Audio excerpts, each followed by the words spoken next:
How is everybody? It's good to see everybody here. Good to see everybody online. I've got to get my online stuff straightened out right now so I can see who's all with us. I apologize for my attire today. I got to substitute teach PE, which, yes, actually I loved it. It meant playing basketball with the varsity boys. Usually I'm used to playing basketball with the 8th graders. I didn't do fantastic, but I didn't do horrible either. I think I played well enough not to embarrass myself, I think. So, but I'm going to sleep good tonight. So that is for sure. I love playing basketball, but I'm wore out. Okay. Let's say hi to some people tonight. Denise is online. Hello. Cindy is at home. And actually, she's at work, but she's not in the hospital this week, so we're glad to see that. Ruth says good evening. We're going to be talking a lot about Ruth. She says, thank you, everybody, for the card. She was very excited to get that. And Richard did not say anything. She says mean tonight to her. Richard's been wanting to go back home. It's been a tough thing. I think Ruth knows it was the right thing to do, but that's still hard to hear. So he's adjusting, and it was a good day today. So nothing was said to her today. Yay. We cheer. Ruth, we're cheering along with you for that one. Donna Gibson is at home. Hello, Donna. Give us a report on how you're doing if you can. And Debbie Span is watching. Debbie, I just sent you a note. We hope you're feeling better. And we're going to be praying for you tonight. Debbie does not have COVID like we thought last week. It's just a really bad cold, and she does not feel well at all when I messaged her earlier today. So a lot of folks on with us. Just keep signing in. Cindy says, thank God I'm not in the hospital anymore. So Debbie Span says hello to everybody. We've got a lot of good crew online, everybody. So hello. Hey, first, Bruce has given me a card sent from the Amazing Grace Senior Choir over at Fairview First. They've been practicing here. If you didn't know, they've been practicing here on Wednesday mornings for a while, as the church has kind of been. They've had some work to do over at Fairview, so hopefully, is it done now? Pretty much. It's pretty much done, so hooray. Yeah, we've been praying for them too. It says, thank you so much for allowing the Amazing Grace Senior Choir to use your church facilities for our choir rehearsals. These past 5 weeks, we would like to present the enclosed check to you. Oh my goodness. And show our love and appreciation for the kindness you have extended to us. You have truly been a real blessing to us. Well, that was very sweet. A real blessing to us. We love you, Sterling, the Amazing Grace Senior Choir. So God bless. Pass on our thanks for the Bruce Allen. Those of you that are in touch with them, pass on our thanks. And that's not necessary, but that's why we're here, is to help one another, right? So we're just glad that it worked out, and we're even gladder than that they have just about everything done. So we'll need to keep praying for them this evening. Tonight we're going to do something a little different. I told you I'd be sneaky this week. We're going to pray in some smaller groups tonight, so we can probably do that. And it looks like I got another message here. I got to just make a little switch. Debbie Span says to make sure to be praying that she has her eye surgery on Monday. And Donna Gibson says she's doing better. She's hoping to come Sunday if she can. So we'll just have to keep those things in mind as we do the different. Ray, thank you very much, was passing out the prayer list. I don't know why it's stapling backwards. Either I'm pressing the wrong button or something's happened. I'm going to look at it again tonight and see what might be happening there. So I apologize for that, but I didn't want to waste more paper, so I hope that doesn't inconvenience everyone. It's stapling on the other side of the page.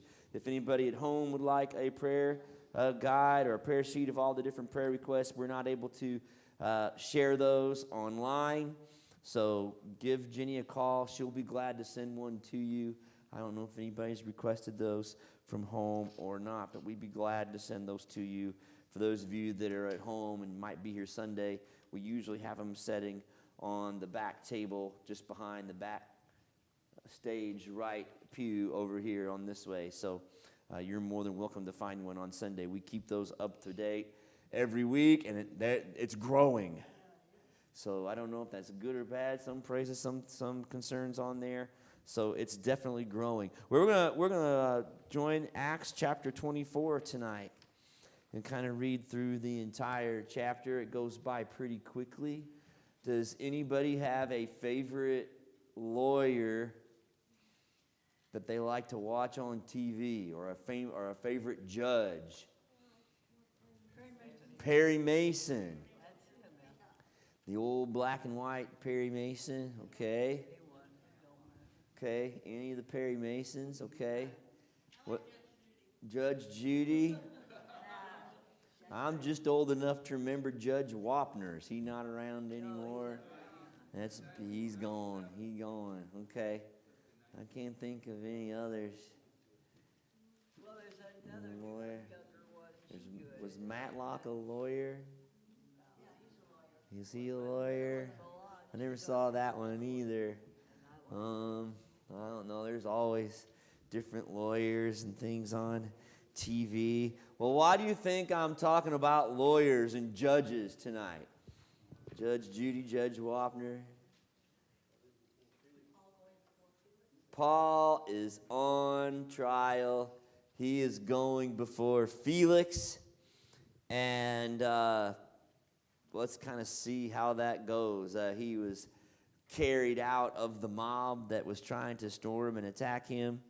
And they were able to protect him from the mob and await trial. Felix is the one who will hear that. And it says 5 days later, we're right at the beginning of Acts 24. The high priest Ananias went down to Caesarea with some of the elders and a lawyer named Tertullus. And they brought their charges against Paul before the governor. When Paul was called in, Tertullus is the lawyer for the bad guys. Okay, for lack of a better word. The different Sanhedrin, the council, those that were trying to cause trouble with Paul. He says, we have enjoyed a long period of peace under you, and your foresight has brought about reforms in this nation. Everywhere and in every way, most excellent Felix, we acknowledge this with profound gratitude. But in order not to weary you further, I would request that you be kind enough to hear us briefly. What is Tertullus doing? Yeah, he's first of all, let me inform you of something. He's lying. And everybody in the world would know it. It had not been a time of peace. Felix was horrendous towards the Jews, didn't like them, and there were all sorts of clashes and different things that would eventually cost him his position. The great contributions that he had made, the reforms that he had made in the nation were not very much at all. Felix didn't pass any reforms or laws other than to line his own pocket. So Tertullus is lying. It's a blatant lie. Everybody knows he's lying, but hopefully he's scoring some points with Felix by lying anyway, telling him how great he is. One commentary I read this week said that it's amazing that the opening greeting seemed almost longer than his charges against Paul. So all of it, none of that is false. It's flattery. So here he goes on. He says, see if you can find what the charges are. And really, if you look at it, the flattery is longer than the charges. He says, we have found this man to be a troublemaker, stirring up riots among the Jews all over the world. He is a ringleader of the Nazarene sect, and he even tried to desecrate the temple. So we seized him. In there are 3 charges against Paul. What do you see?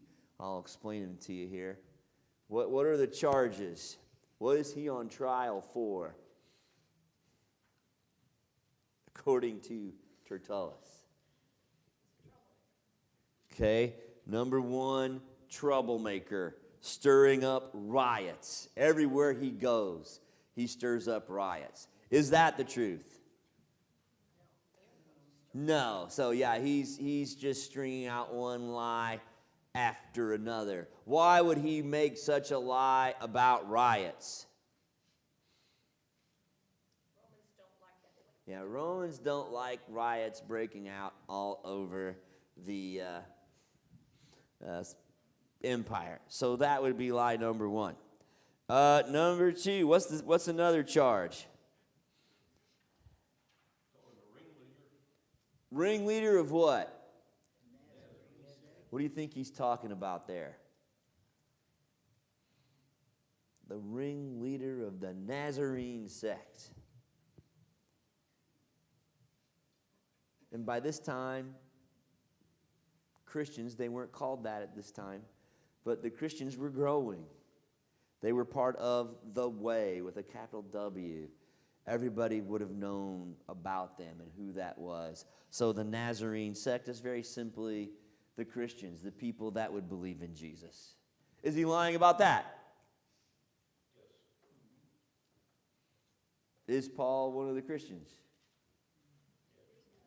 Ringleader might be loose, but I think even Paul himself would say, if you're going to try me for that, then hey, I'm guilty as charged for believing in Jesus. So that one, he might be embellishing a little bit with the ringleader. Why would he single out the Nazarene sect, the Christianity leader? Why would that be of interest to Rome? Okay. What good can that's from Nazareth, Nazarene. What else did Jesus claim to be? And by now, this would have been well known. Son of God, which would have been, for the Romans, why would the Romans not have liked that title? Caesar's. Okay, so we got number one, he's a rioter, Tertullus says, and because we know you don't like rioters, Felix. Number two, he's part of this Nazarene sect, which we all know is worshiping the Messiah, the Savior. Rome's not going to like that. And then finally, what's the last charge?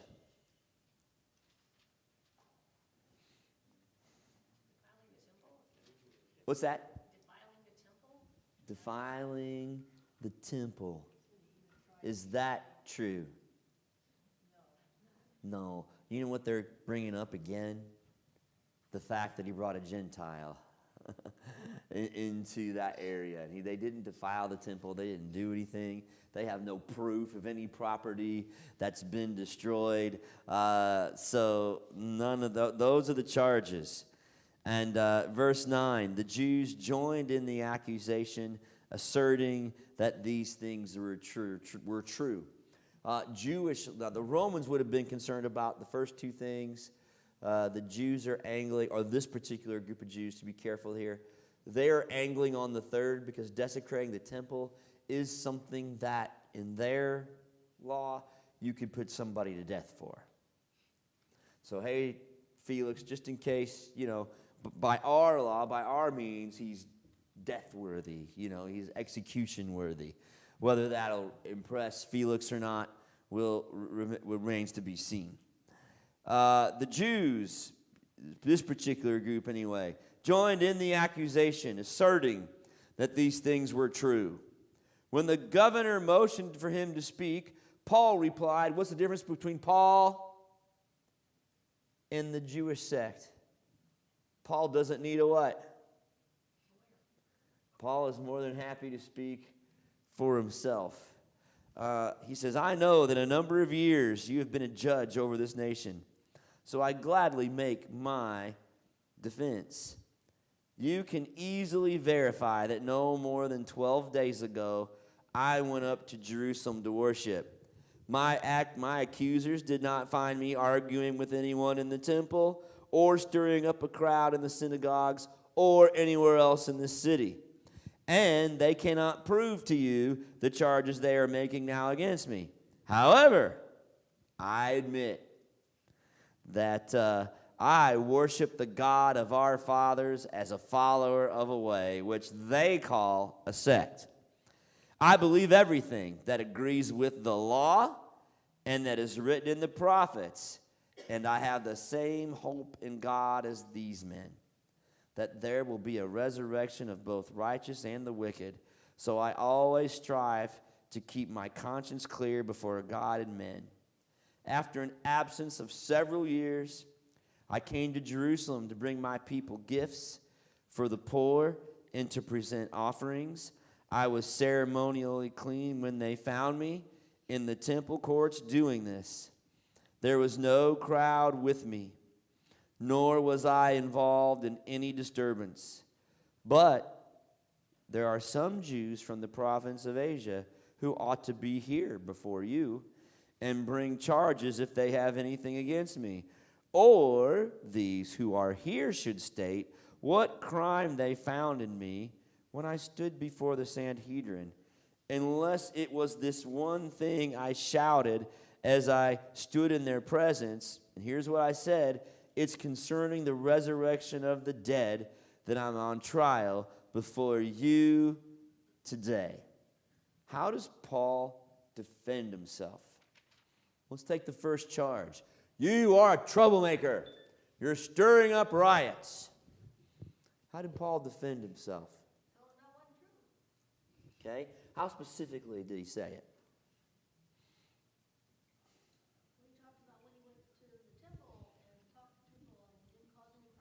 Yeah. Look at verse 11. No more than 12 days ago, I was in Jerusalem. And then what did he say? I was worshiping. Was anything happening? Was anything going on? Verse 18. I was ceremonially clean when they found me in the temple courts. He was cleansing himself. The irony is they're arresting this guy for desecrating the law and being a right. And basically he was doing what?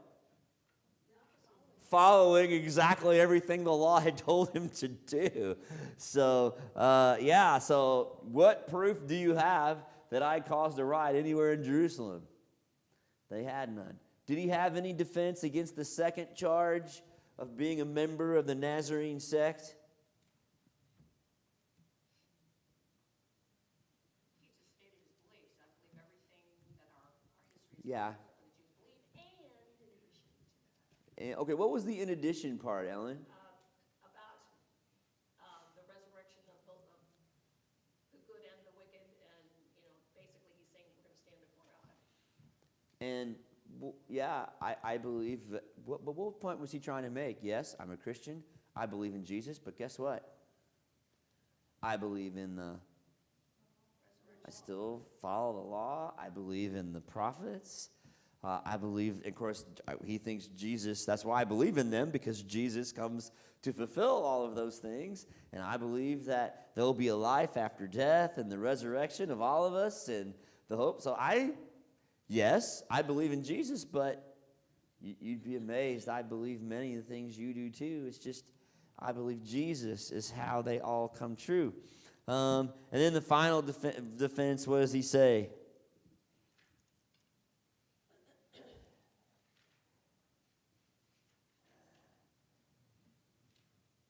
Of course, we've already kind of gone through this. Was I desecrating the temple? What was I doing in the temple? Yeah, I was cleansing myself. I was following the law. There was no desecration at all. I think that I read in the commentaries, the plot that they were, the follow-up they were willing to make is, well, we had to arrest you before you could do something. Which isn't much of a proof, is it? Well, you may not have done anything then, Paul, but that's why we had to arrest you, because you would have done something. All right, what if you were Felix, who would you choose? That's kind of an easy question for us, isn't it? Who do you think made the best case? Who was telling the truth? If you're a good judge, but let's just say you're not a Christian at all and have no Christian beliefs whatsoever. Would you still rule in Paul's favor? Let's just look at it from a legal point of view, which isn't too drastically different in Rome from our own. Why would you side with Paul? If you, let's say you're an atheist, why would you still side with Paul? What happened in that trial? He put up a good defense, and the people who wanted to be against him, they didn't show up to Yeah. testify against him. Okay. They sent the lawyer to plead their case. What's the old phrase? Burden of Proof. Did they have any? No. Yeah, even if you're the most objective judge who didn't like Christians, you would look at it and say it was the burden. The burden was on who? The prosecution, to prove that this guy's those three things. You've got nothing but a bunch of hollering people. Paul says, I can produce witnesses. You want witnesses? All the witnesses that were there said I didn't cause anything. All the witnesses were there. We saw me do this. Oh, the witnesses that I hang out with, we'll tell you all about Jesus. You want witnesses? I got witnesses. I'm in the witnessing business, right? Paul would have been ready. Well, here's the problem. The concept of law from Rome isn't that much different than our own. But what about the ethics of law? The character of the judge?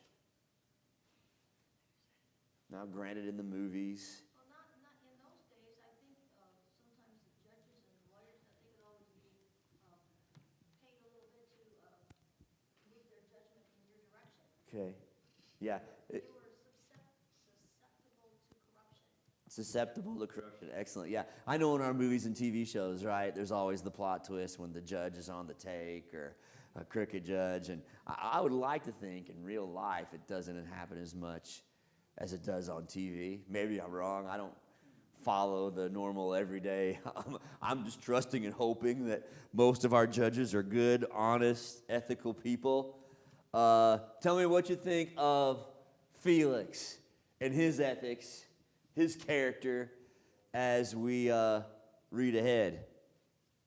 Verse 22. Kind of reminds us of Herod. He kind of passed on the buck. Oh, a little bit of a Herod. We could just wait for it, though. Yeah.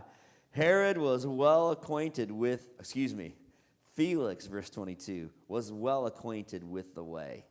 In other words, everybody knows who the Christians are by now. He adjourned the proceedings. When Lysias the commander comes, he said, I will decide your case. He ordered the centurion to keep Paul under guard, but to give him some freedom and permit his friends to take care of his needs. Several days later, Felix came with his wife Drusilla, who was a Jewess. Translation, we have Herod that went after baby Jesus. We had Herod's son that was on the trial when Jesus was crucified. We have Herod Agrippa here in Acts. I did more study on this. I might have been in error saying it was the same Herod. It's Herod's son. So we got 3 generations of Herods. Guess who Drusilla is? Another Herod. It's the 3rd Herod's daughter. So it'd be Herod after the babies. It'd be Christmas Story's Herod's granddaughter. Is that right? Great-granddaughter, maybe? Yeah. If I have to get the map out there. So, yeah, she comes from a long line of Herods. Let's put it that way. That's Drusilla. He sent for Paul and listened to him as he spoke about Christ Jesus. Paul discoursed on righteousness, self-control, and the judgment to come, which would have been really fun for Felix, because he was married to Drusilla, who would have been his 9th wife, I think, and he wasn't quite legally divorced from the 8th wife, so I'm sure that he would love a good discourse on righteousness and self-control, right? What does that remind you of? Who would preach to the powers that be about ethics and being married and all of that kind of stuff? Do you remember John the Baptist? Why did John the Baptist get killed? No, because Herod's Yeah, basically he's pointing at Herod going, yeah, you shouldn't be married to her, and wasn't she married to your brother? And, neither Herod or his wife at the time wanted anything to do with some preacher telling them. Basically Felix, I think, is a lot, hopefully not like us, but he's like some people. Religion and church is fine, it's wonderful, as long as it doesn't have anything to do with me. As long as it doesn't try to change me, as long as it doesn't try to tell me what to do, church is a nice, good place. And from what I know, Felix went there often to hear Paul give these uncomfortable sermons. Do we go to church time and time again and hear the message, but do we allow the message to truly change us?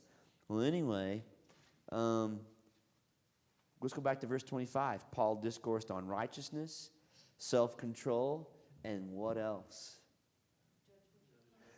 And the consequences thereof for someone who doesn't have righteousness or self-control.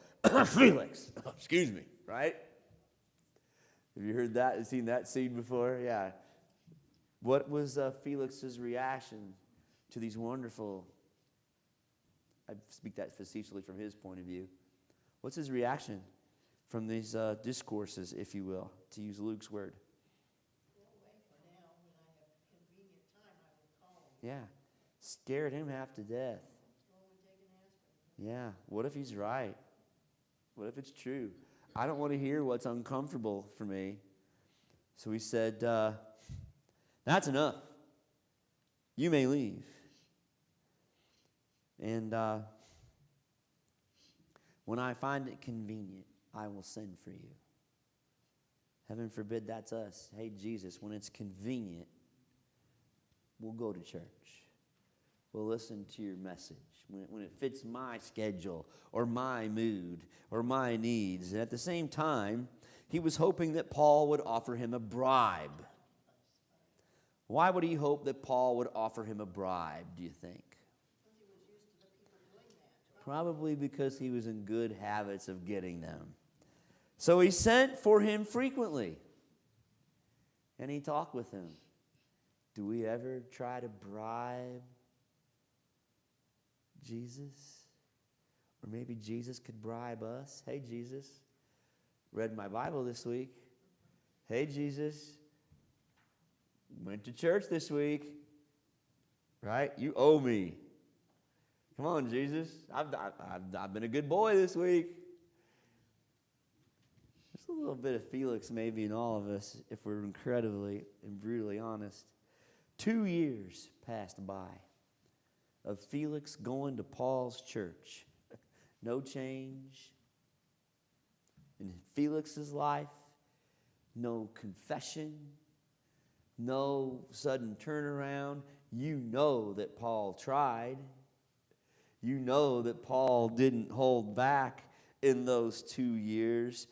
Felix was succeeded. Porcius Festus. A lot that Luke's not telling us there, which is rare for Luke, but there might have been an assumption of that culture. Felix got in a big mess with the Jews. There was a riot in the city. He sided with the people that were rioting against the Jews, and over 1,000 of them were killed. And the Jews were like, this is nuts. What are they going to do if 1,000 of them are brutally killed? They're going to go tell who? Yeah, it's very similar. Remember Pilate? Hey, crucify Jesus or we're telling on you. Which basically was the thing that did it. Well, they told on Felix.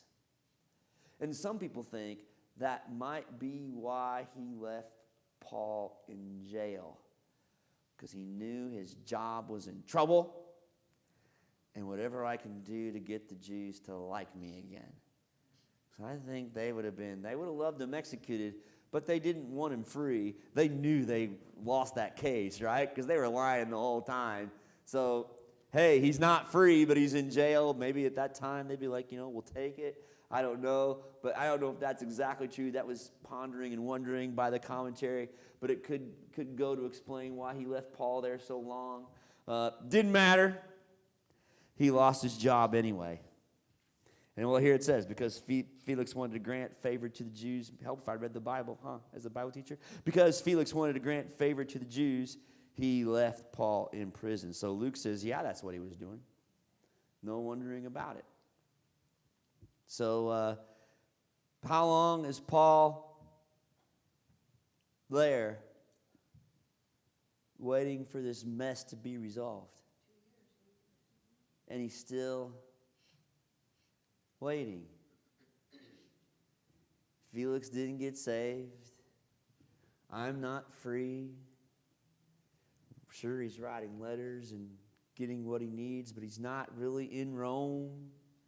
It's kind of a dead time. Have you ever had dead times in your life where it seemed like nothing's really happening or getting accomplished? Paul would say, tell me about it.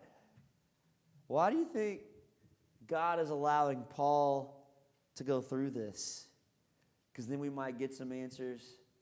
Why does God allow us to go through it? God, just nothing seems like it's going on right now. 2 years is a long time. Okay. Okay. We're getting a lot of, maybe get some scripture written during that time. Okay. What else? What else do you think God allows Paul to go through this?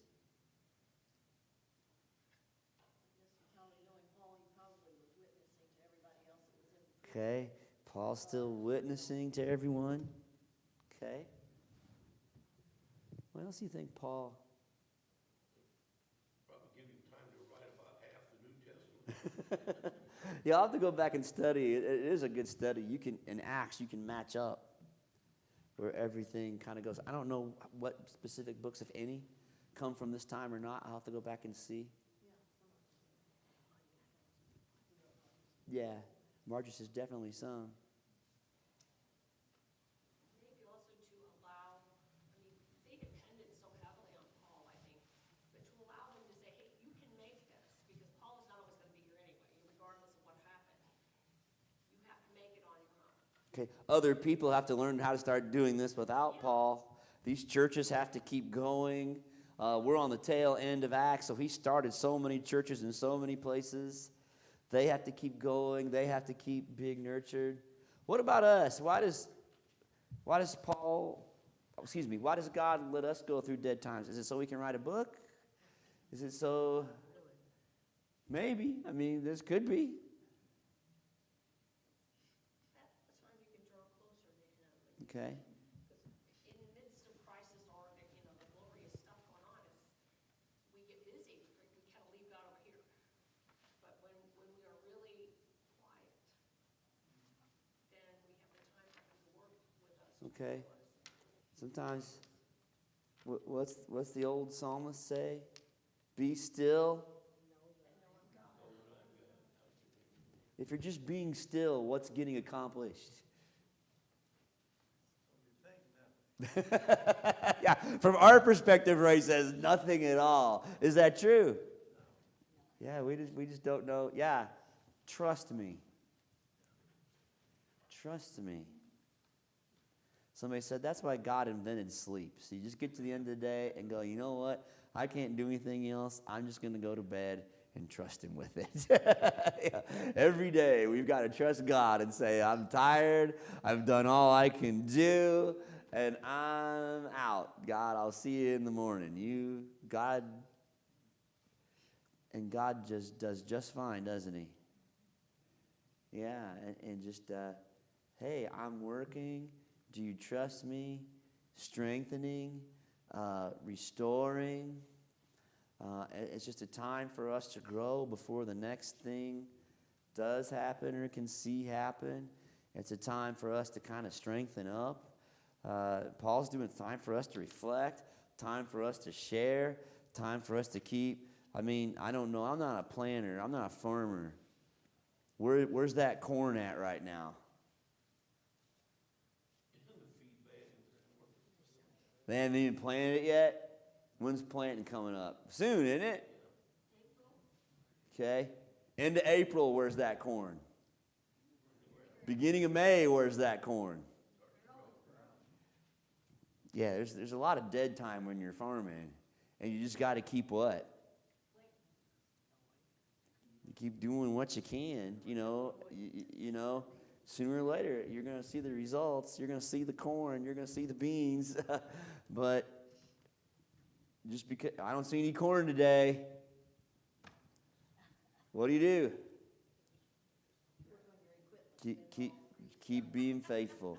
Yeah. Keep doing the things. We got to keep praying. We got to keep reading. We got to keep forgiving. We got to keep fellowshipping. We got to keep worshiping. We got to keep. May not seem like anything's going on, but you don't know what God is in the process of growing. And things grow when you keep at it.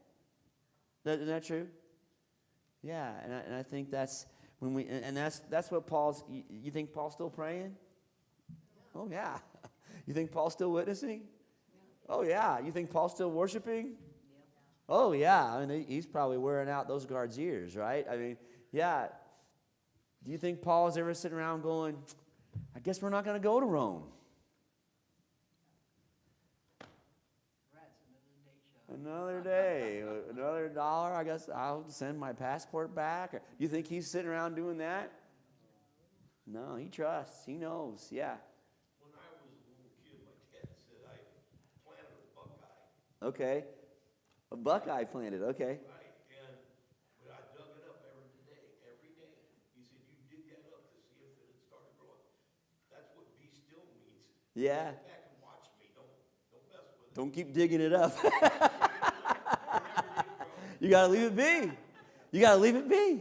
I love it. That's great. I'll remember that one. Yeah, you got to let it. You can't, if you didn't hear it online, Lanny said when I was little, I planted a buckeye, and I kept digging it up every day to see why it wouldn't grow. And that's why. Because you got to, at some point, you got to let God do it. Yeah, Margie? It says Ephesians, Philippians, Colossians, and Philemon were all written by Ephesians, Philippians, which is joy. You can do all things through Christ who strengthens you. And Colossians, Philemon. Those are some heavy-duty books. Yeah. Thank you, Margie. Thank you. All written in those 2 years. Yeah, Philippians, we always remark on that book, right? Oh, man, all the joy, all the positivity, all the energy. Rejoice in the Lord always. And I say it again, rejoice, right? I mean, you can do all things through Christ who strengthens you. Don't be anxious about anything, but in everything, pray. He's writing it where? And not just in prison, but in prison waiting around for a bunch of corrupt people to get their act together. Rejoice in the Lord always. Isn't that something? Yeah, God, it's kind of, read Philippians and it'll tell you where Paul's attitude is. It says a lot to us, doesn't it? It says a lot to us, doesn't it? All right, well, hopefully we'll see some things that are going to be happening, okay? Porcius Festus is the next judge. So hopefully you think his character will be better than Felix. There's nowhere to go but up, but you never know in these days, do you? Yeah. Felix was not exactly model character. All right. Let's see what else we've got today. Edna Fox says hello, everybody. Hi. Janet says hello. Jan Pachenko says hello. I don't think any new comments there. So we got over 10 people watching with us tonight. We are so glad for each and every one of you watching with us at home, and we hope to see you here soon. And again, if you want to receive a prayer list, we cannot mention everything online, but feel free to contact the church. Jenny will send you something if you'd like that. We're so appreciative of everybody that joins us online. We got a lot of faithful people Wednesday nights, Sundays. let's see, we're just as many online as here tonight. So that's fantastic. We enjoy it. We're going to let you guys go. Let's see, Bruce, is there anything we need to announce to people online for Sunday? We've got Easter egg hunt coming. I was thinking on the way here, Rebecca, it's closer than farther away. Yes, it is coming. So 1 month from today. Is there anything that we need to know or need to be? I have been asked, I know we are gonna order some already filled eggs, Okay. but some of people in our church would like to fill it. So on Sunday, there will be our, bags of eggs to be filled out. Okay. So there's gonna be bags of eggs to be filled. Can we grab those eggs, buy our own candy, and fill them and bring them back?